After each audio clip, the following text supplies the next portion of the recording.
সম্পন্ন হলো ওসমান হাদির নামাজে জানাজা।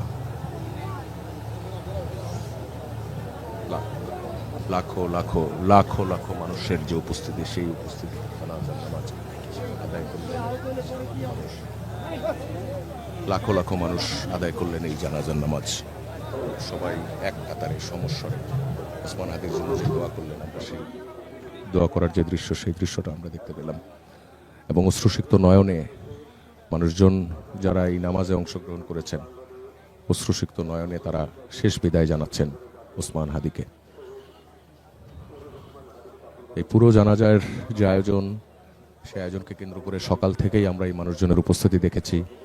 এখন এখান থেকে ওসমান হাদির মরদেহ সরাসরি নিয়ে যাওয়া হবে ঢাকা বিশ্ববিদ্যালয়ে। সেখানে তার দাফন সম্পন্ন হবে। দাফনের জন্য